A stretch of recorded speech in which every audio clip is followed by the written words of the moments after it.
Hey, Phantomaniacs, welcome to the newest unboxing here on the Needless Things YouTube channel. Today we are looking at Terror Claws Skeletor.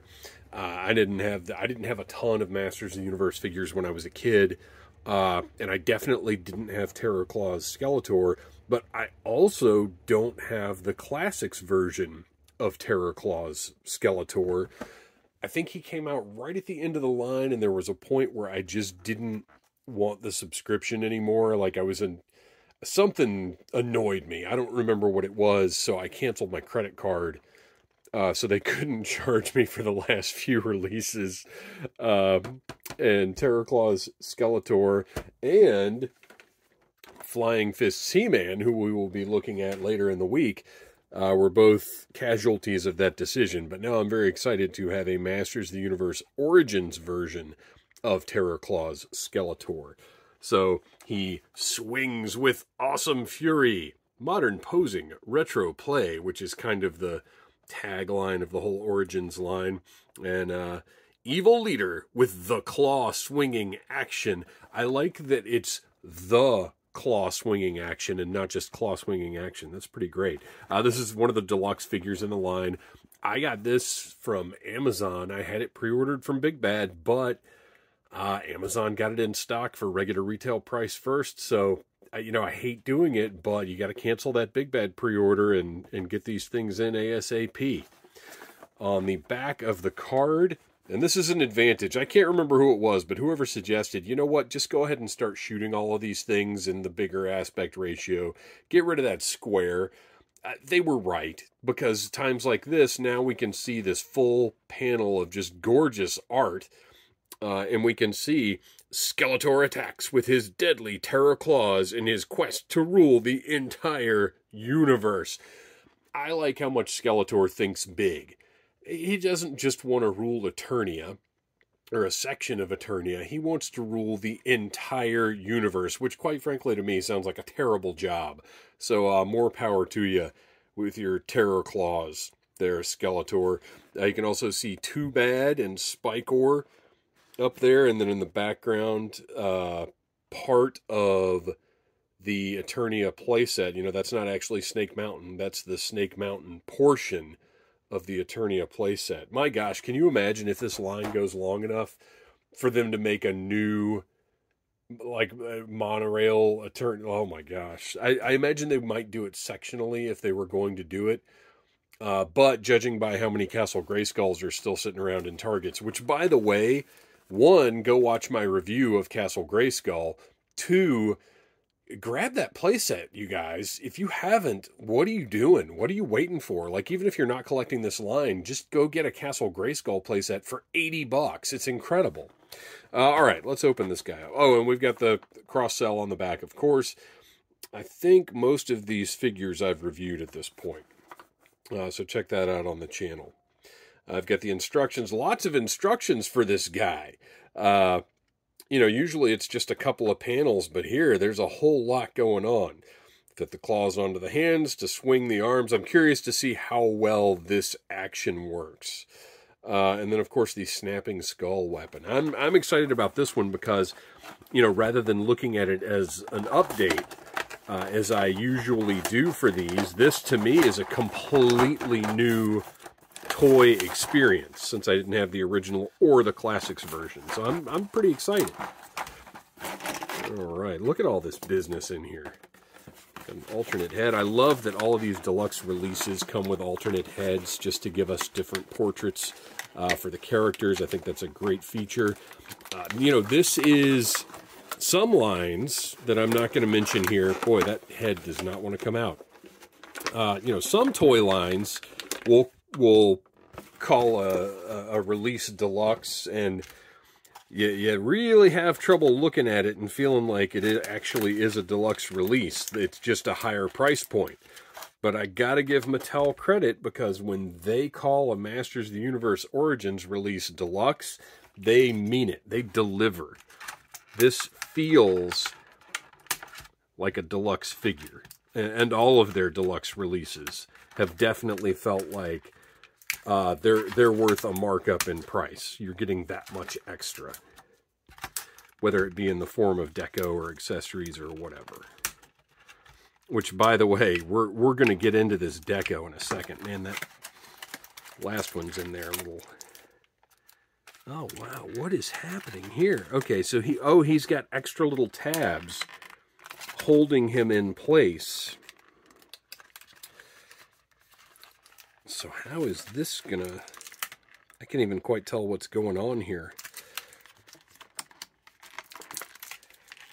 Oh, there we go. Okay. Weird. Well, imagine having the job of packaging engineer, like designing... well, here, I don't know why these tabs were necessary, but, okay, well, for whatever reason, this figure, we need a little extra holding it in place. What are we going to do? And then you have to design these little plastic tabs to go around the arm, but at the same time be easily removable. I don't know, it just seems like it would be an interesting job. Not one that I'd want to have necessarily, but, oh, wow, okay. All right, well, first of all, let's take a look at the little instruction sheet. You can see here all the interchangeable parts. We'll get to in a minute why this one does not have removable arms, but I love these line drawings so much. They're so cool.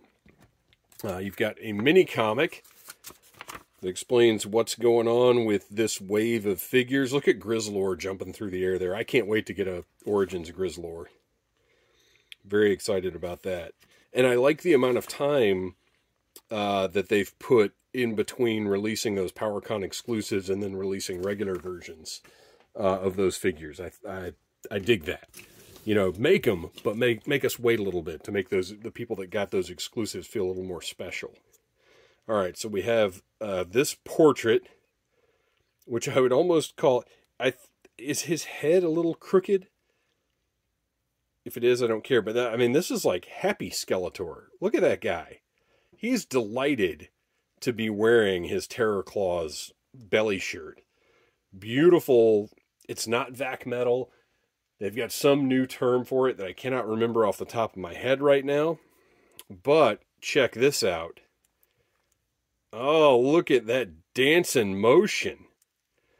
So this is the first Origin. Now, Roboto had his gears inside. But as far as having an actual, like, sort of feature like this, I believe this is the first Origins feature to have one that works quite this way. Those handles on the back. Oh, okay, now this is great. So check this out. He has his not vac metal, but something else belly shirt with the skull on the front. Nice sculpt, nice painted detail. And the back, these are actually attached to the figure. They're not part of the mold, but they're attached to the figure, and it wouldn't have been practical to coat these with this metallic look, so instead they're just a glittery purple. I really like that decision a lot. I think that was a very smart way to go. I mean, because think about it, they could have just been blue like his skin. Design-wise, I think they made a good decision with this. And then you've also got the little thumb wheel down there that you can use. Oh, this is very satisfying. This feeling, watching this guy go and feeling the mechanics internally, like knowing that they're doing something is great. And you have not lost any articulation with this movement because... So you may not have... I take it back. You may not have standard... Because, you know, when I was a kid, if something had this kind of action, you could kind of click. It doesn't feel like this wants to do that. Oh, there we go. Okay. It sounds somewhat alarming, but you can position the arms differently. So he can do, like, the mashed potato or whatever. So there you go. You have not lost any articulation. You can position those arms wherever you want. Oh, I love this. This is so much fun. Okay, so anyway, articulation otherwise is completely standard for the Origins line. It's beautiful. It's perfect to me. This is my favorite line that is currently at retail. I could just stand here and do this for 10 more minutes, but I won't because you guys would be furious and probably really mean in the comments. All right. He comes with his Havoc staff. Pretty much the same one that's come with a bunch of other Skeletor releases in this line. That is fine. It's essential. We need the Havoc staff. In the event that somehow this is your first Skeletor, you need that. We have an alternate head. Let's take a look at the difference in the portraits. So this one is almost like kindly old Uncle Skeletor, is the vibe I'm getting. And then this one, it does look like kind of a mean cackle. Look at his eyebrows, or where his eyebrows would be, I guess. This is a cruelly laughing Skeletor, I think. Probably going to go with this head on the figure. So, as a matter of fact, let's go ahead and these are very easy to switch out. The materials they used really lend themselves to that interchangeability. And this head looks a little more square. Like this one seems oriented just a tad off, but this one is looking straight ahead. It looks right to me. We have the Terror Claws. These are very simple. I'm trying to decide. No, they're all just one solid color. I do kind of wish they had that metallic treatment, like or that glittery look that this has. I wish these were, although, you know, maybe they're supposed to be more like just iron, like not that sparkly metal. That's okay. I'm good with that. So let's get these on this guy. I've never utilized a Terror Claws Skeletor before, so I'm not... So it goes like that. Almost like he's holding a pistol. Which makes sense, because if they were to the side, the action wouldn't make it... He'd be like karate chopping, rather than slashing. Ah! Oh my gosh, this is wonderful. Just tearing people to ribbons with his Terror Claws. Oh, fantastic. He has an alternate hand. Oh, I guess so. He's got the standard sort of hand. I realize that's not a very good description. And then you can put the C-grip on there, and that's what should probably actually be under that. Not that it matters too much. Oh, it's beautiful. I love this guy. And then finally, his snapping skull, which is just weird and cool, and I kind of hate it because he's going on the shelf like this, which, real quick, let's do a little stand-up test. See how well this guy can stand up with those giant... No problem at all. No problem at all standing up.